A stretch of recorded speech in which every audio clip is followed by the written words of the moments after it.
more about Mars having gone into Gemini. When it hits 4 degrees, it's going to align perfect and square to the sun and the moon while it's a new moon in Virgo at 4 degrees. Mars is going to be squaring that at 4 degrees Gemini. For people that are not used to frustration and anger and tension and anxiety, it's Mars square Sun and the Mars square Moon.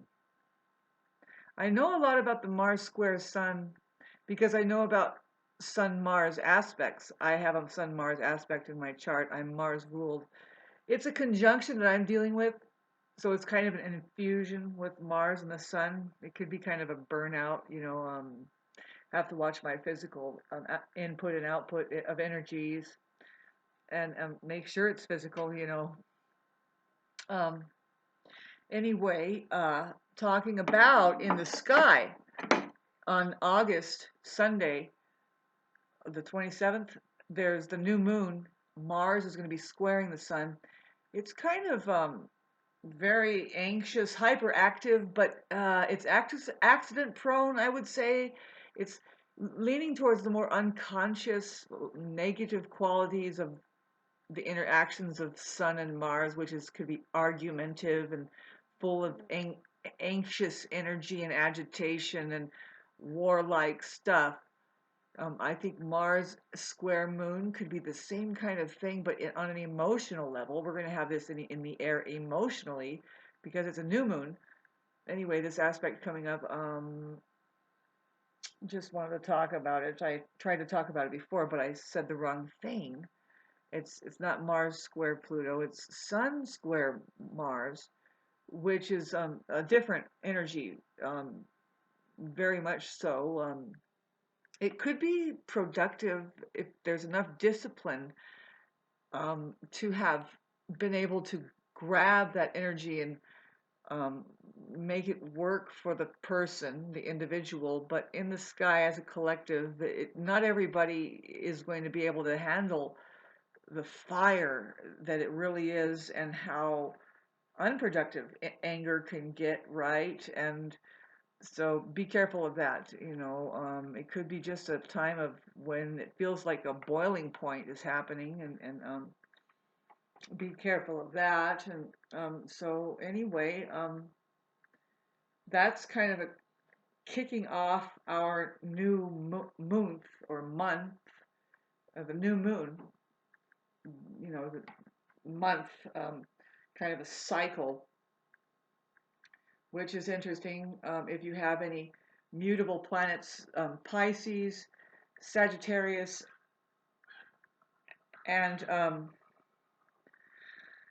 Pisces, Sagittarius, and Gemini. Did I say Gemini already? There's one missing.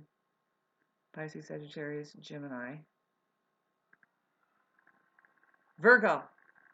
Virgo is the key. We are in Virgo season now, and Virgo tends to really sweep up the details that Gemini could be missing always. It's kind of an evolutionary process, and Gemini is the first realization of just the details of everything in the human evolutionary process of getting information, researching, and all the things it entails to get that, and the short trips and all this, and so um, Virgo tends to really weed through and get the essential. It's around about harvest time. It rules harvest. It's very controversial. It's the connection with the earth, so it's the truth, really getting the truth out of all of these details and saying, what do we actually use? What is actually working here?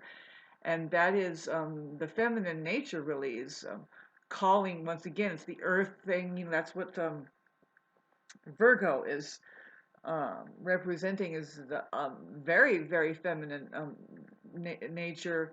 That uh, the whole um,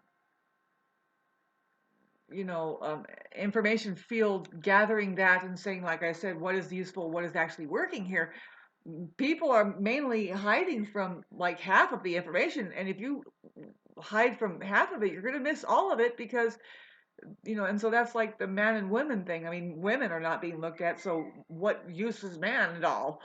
No idea. There's no connection to their central um, intelligence system, which the woman embodies. That so anyway, getting back to the Mars square, it's a tug of war. It's heated. It's very egoic. Um, in the air, watch people how the lower life form, human will tend towards argumentation, what do you call that? Argumentativeness. And it will pass, but it just happens to be on the new moon that Mars squares the sun and the moon at 4 degrees. So happy mutable square and just calm down. Me being a Mars ruled person, I would report on this, of course, and you can kind of feel the the whole thing. We need to sweep up our subconscious wiring, programming more. There's a lot of sweeping. It's just going to ask for us to kind of break down and sever. A lot of times Mars rules the severing of and just taking care of, like in a warlike kind of anger and aggression. It's not a bad thing. It's just what gets things done. It just pulls it up and takes it away or cuts it. It really rules the severing of relationships. And so wherever you find Gemini in your chart, you want to look at that because that's what's being worked on by Mars. And then now we have the cleaner. The sun really is the Mars isn't going to really win the sun in the sun and the moon or the moon. It's just lighting up saying, now what can we do with this? Let's look at what needs to be cut. And it's going to be done through many different ways of communication because that's what Mars is in the sign of Gemini, which rules communications on all levels and um, all of the expressions that come from there, but there's still just two representing in Gemini, which is that male female principle. It really is about relationships. And anyway, thanks for listening to that. And just don't argue as much. Really, I mean, I should talk, right? But I'm not really arguing. If it comes to the truth, it's